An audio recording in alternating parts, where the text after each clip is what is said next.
Hello साथियों, मेरे इस चैनल पे आप सभी का एक बार फिर से स्वागत है। और आज के इस वीडियो में हम रेलवे स्पेशल के लिए कुछ इम्पोर्टेंट साइंस लेकर के आए हैं। देखिए, इसमें जो हम साइंस का क्वेश्चन शामिल किए हैं, पहली बात तो प्रीवियस ईयर है।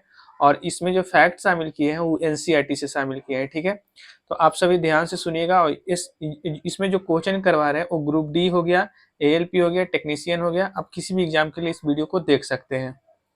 तो चलिए शुरू करते हैं। सबसे पहला क्वेश्चन है कि विद्युत शक्ति का एसआई मात्रा काची होता है। तो देखिए, विद्युत शक्ति है और शक्ति जो होता है ना, मतलब इसी को इंग्लिश में कहते हैं पावर। तो इलेक्ट्रिक पावर का एसआई यूनिट होता है वाट। ठीक है, एसआई यूनिट क्या होता है? वाट। और अगर अदर यूनिट आपसे पूछे तो जूल पर सेकंड भी बोल सकते हैं। ठीक है, ये भी एसआई यूनिट में ही होता है। तो ऐसे जूल पर सेकंड दिखे तो जूल पर सेकंड आप टिक कीजिएगा, और अगर वाट दिखे तो वाट टिक कीजिएगा। अब देखिए, पावर यानी शक्ति का फॉर्मूला क्या होता है? तो शक्ति बराबर होता है कार्य बटा समय, यानी पावर बराबर होता है वर्क बटा टाइम। ठीक। अगर डिफिनेशन कभी कभी पूछे कि जैसे पूछ देना है कि कार्य करने की दर को क्या कहते हैं, या ऊर्जा उपभोग होने की दर को क्या कहते हैं, तो दोनों को शक्ति ही कहते हैं। कार्य करने की दर को भी शक्ति कहते हैं, और ऊर्जा उपभोग होने की दर को भी क्या कहते हैं? शक्ति कहते हैं। तो शक्ति के कई सारे फॉर्मूला होता है। अगर हम इलेक्ट्रिसिटी वाला चैप्टर उठाते हैं, विद्युत वाला, तो ऐसे शक्ति बराबर फॉर्मूला होता है विभवांतर गुने विद्युत धारा। ठीक है, यानी कि वोल्टेज गुने करेंट होता है। तो पावर का एक और फॉर्मूला होता है वोल्टेज गुने करेंट। इसके अलावा पावर का एक और फॉर्मूला होता है आई स्क्वायर आर, यानी आई मतलब हो गया करेंट और आर मतलब हो गया रेजिस्टेंस। इसी को हिंदी में कहते हैं प्रतिरोध। तो पावर का एक और फॉर्मूला हो गया आई स्क्वायर आर। पावर का एक और फॉर्मूला होता है वी स्क्वायर बटा आर। वी मतलब होता है विद्युत विभवांतर, और आर मतलब हो गया रेजिस्टेंस, इसी को हिंदी में कहते हैं प्रतिरोध। तो ये तीन चार फॉर्मूला जो लिखा है ना, न्यूमेरिकल में आपका काम आ जाएगा। इसके अलावा याद रखिएगा कि पावर का ही एक यूनिट होता है एचपी, यानी हॉर्स पावर। और एक एचपी बराबर होता है 746 वाट। ये भी क्वेश्चन दिखा है एग्जाम में। इसके अलावा देखिए, ये भी याद रखिएगा कि ऊर्जा का एगो मात्रक होता है। ये ऐसा ही मात्रक नहीं, अदर मात्रक में होगा, अदर यूनिट में हो जाएगा किलोवाट आवर। और जो 1 किलोवाट आवर का जो वैल्यू होता है वो होता है 3.6 गुने 10 के पावर 6 जूल। इसमें ज्यादातर क्वेश्चन जो हम शामिल किया ना, एग्जाम में पूछा गया है। ठीक है, तो आप लोग सारा फैक्ट को याद रखिएगा। चलिए आगे चलते हैं। अगला क्वेश्चन है कि कोशिका का खोज सर्वप्रथम यानी सबसे पहली बार किसने किया था?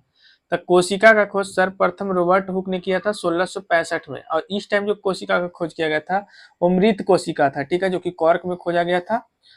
और कोशिका का खोज सबसे पहले रॉबर्ट हुक 1665 में किए थे। लेकिन अगर पूछे आपसे कि जीवित कोशिका का खोज सबसे पहले किसने किया था, तो एंटोनी वान लीवन ने किया था 1674 में। ठीक, तो जीवित कोशिका पूछे तो एंटोनी वान लीवन, और सिर्फ कोशिका सर्वप्रथम बार कोशिका पूछे तो रॉबर्ट हुक। इसके अलावा याद रखिएगा कि लाइसोसोम का खोज किसने किया था? तो डी डुबे एक वैज्ञानिक थे। डी डुबे यही जो है लाइसोसोम का खोज किए थे। इसके अलावा केंद्रक यानी न्यूक्लियस का खोज कौन किए थे? तो रॉबर्ट ब्राउन किए थे न्यूक्लियस का खोज। ये भी कई बार एग्जाम, इस सब एनसीईआरटी में दिया हुआ है। ठीक है, केंद्रक का खोज कौन किए थे? Robert brown. अच्छा, ये जो एक एक क्वेश्चन आपके लिए छोड़ दे रहे हैं कि प्रोटोप्लाज्म शब्द सबसे पहले किसने दिया था, ये आपके लिए है। इसके अलावा याद रखिएगा कि सेल थ्योरी किसने दिया था? तो स्लाइडेन और स्वान, दो भाई थे स्लाइडेन और स्वान, ये दोनों ने मिल करके सेल थ्योरी दिया था। कई सारे क्वेश्चन हो गया। कोशिका का खोज सर्वप्रथम रॉबर्ट हुक 1665 में किया था, और लेकिन इस टाइम मृत कोशिका था। अगर जीवित कोशिका पूछे तो एंटोनी वॉन लीवन। लाइसोसोम का खोज किया था डी डुबे। केंद्र का न्यूक्लियस का खोज किया था रॉबर्ट ब्राउन। और सेल थ्योरी किसने दिया था? तो स्लाइडेन और स्वान ने दिया था। इसके अलावा यहाँ से भी क्वेश्चन पूछता है कि कोशिका का पावर हाउस यानी कोशिका का शक्ति गृह किसे कहते हैं? तो माइटोकॉन्ड्रिया को कहते हैं। कोशिका का शक्ति गृह किसे कहते हैं? तो माइटोकॉन्ड्रिया का। क्यों? क्योंकि इसी में जो इसी यहीं पे एनर्जी का निर्माण होता है। माइटोकॉन्ड्रिया में ही एनर्जी का निर्माण होता है, जो एटीपी के रूप में संचित होता है। तो कोशिका का शक्ति गृह किसे कहते हैं? माइटोकॉन्ड्रिया को। इसके अलावा कोशिका का आत्मघाती थैली किसे कहते हैं? इसी को इंग्लिश में कहते हैं सुसाइडल बैग। तो सेल के यानी कोशिका का सुसाइडल बैग ऑफ सेल यानी आत्महत्या की थैली किसे कहते हैं? तो लाइसोसोम को कहते हैं। ऐसा इसलिए कहते हैं ना, क्योंकि लाइसोसोम के पास एक बहुत ही डेंजरस जो है इंजाइम होता है, और जब भी लाइसोसोम ब्रस्ट करता है, फटता है, तो इंजाइम बाहर आकर के और कोशिका को ही नुकसान पहुंचाता है। इसीलिए कोशिका की थैली, आत्महत्या की थैली किसे कहा गया है? तो लाइसोसोम को कहा गया है। इसके अलावा प्रोटीन फैक्ट्री किसे कहा गया? कोशिका का प्रोटीन फैक्ट्री, यानी जहाँ पे कोशिका का निर्माण होता है, जहाँ पे प्रोटीन का निर्माण होता है, तो प्रोटीन फैक्ट्री कोशिका का किसे कहा गया है? तो राइबोसोम को कहा गया है। ठीक है, यहीं पे राइबोसोम में ही क्या होता है, प्रोटीन का निर्माण होता है। कोशिका का शक्ति गृह किसे कहा जाता है, माइटोकॉन्ड्रिया को। कोशिका के आत्महत्या की थैली किसे कहा जाता है, तो लाइसोसोम को। कोशिका में प्रोटीन का निर्माण कहाँ पे होता है, तो राइबोसोम में होता है। इसके अलावा याद रखिए कोशिका दो तरह का होता है, एक होता है पादप कोशिका जिसको कहते हैं, एक होता है पादप कोशिका यानी प्लांट सेल, और एक होता है जंतु कोशिका जिसको बोलते हैं एनिमल सेल। तो जो पादप कोशिका होता है ना, इसकी बाहरी परत को बोलते हैं कोशिका भित्ति को। ये जो पादप कोशिका होता है यानी एनिमल प्लांट जो होता है प्लांट सेल के जो बाहरी परत होता है इसको कहते हैं कोशिका भित्ति, इसी को इंग्लिश में कहते हैं सेल वॉल। और सेल वॉल जो है ना वो कांची का बना होता है, तो सेलुलोज का बना होता है, याद रखिएगा। और जो जंतु कोशिका होता है इसके बाहरी परत को कहते हैं कोशिका झिल्ली यानी सेल मेम्ब्रेन। और जो सेल मेम्ब्रेन है वो कोशिका बना होता है, तो वो बना होता है फास्फोरस और लिपिड का यानी फास्फोलिपिड का बना होता है। ये क्वेश्चन याद रखिए, एग्जाम में दिखा है। आगे चलिए, अगला क्वेश्चन है कि जो मनुष्य के कान के लिए श्रव्य ध्वनि की आवृत्ति सीमा क्या होती है। श्रव्य ध्वनि कहने का मतलब ऑडिबल साउंड।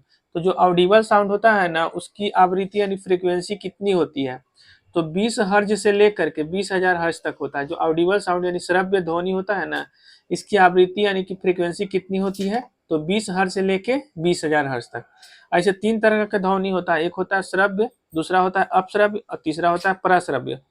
अपश्रव्य को इंग्लिश में कहते हैं इंफ्रासोनिक। इंफ्रासोनिक जो साउंड होता है या वेव होता है इसका जो आवृत्ति होता है वो 20 हर्ज से कम होता है। और जो पराश्रव्य तरंग होता है इसी को इंग्लिश में कहते हैं अल्ट्रासोनिक, इसका जो फ्रीक्वेंसी होता है वो 20,000 हर्ज से ज्यादा होता है। तो इंफ्रासोनिक जो साउंड होता है इसको मतलब ये कहाँ पे उत्पन्न होता है, तो भूकंप के दौरान, या हाथी इसको उत्पन्न सुन सकता है, या फिर वेल, या फिर गेंडे, ये सब जो है ना ये सब जानवर जो है अपश्रव्य तरंग को सुन लेता है। और पराश्रव्य तरंग जिसका फ्रीक्वेंसी 20,000 हर्ट्ज से ज्यादा होता है जैसे चमगादड़, ये जो चमगादड़ है वो पराश्रव्य तरंग उत्पन्न करता है। तो ये सभी फैक्ट याद रखिएगा। इसके अलावा याद रखिएगा कि ध्वनि की जो प्रबलता वो किस में मेजर किया जाता है, तो डेसिबल में मेजर किया जाता है। इसके अलावा ध्वनि की चाल सबसे ज्यादा कहाँ पे होता है, तो ठोस में सबसे ज्यादा होता है, उससे कम द्रव्य में और सबसे कम गैस में, यानी कि सॉलिड में सबसे ज्यादा, उससे कम लिक्विड में और सबसे कम गैस में होता है। और इस्पात में ध्वनि की चाल 5100 मीटर पर सेकंड होता है, ये क्वेश्चन एक बार पूछा गया था। और हवा में अगर 0 डिग्री सेल्सियस में बात किया तो चाल होता है साउंड का 332 मीटर पर सेकंड। और अगर 20 डिग्री सेल्सियस यानी कमरा तापमान में पूछा जाए तो 344 मीटर पर सेकंड होता है। तो उम्मीद करते हैं कि आपको यहाँ से कम तो 50 से 60 क्वेश्चन तो रिवीजन करवा ही दिए होंगे। तो ऐसे ही छोटे छोटे वीडियो में हम कोशिश करेंगे ज़्यादा से ज़्यादा साइंस को रिवीजन करवा दें, और ज़्यादातर फैक्ट जो हम उठाए हैं वो एनसीईआरटी से ही उठाए हैं। बाकी आप लोग चैनल को सब्सक्राइब करके बेल आइकन को प्रेस कर लीजिएगा।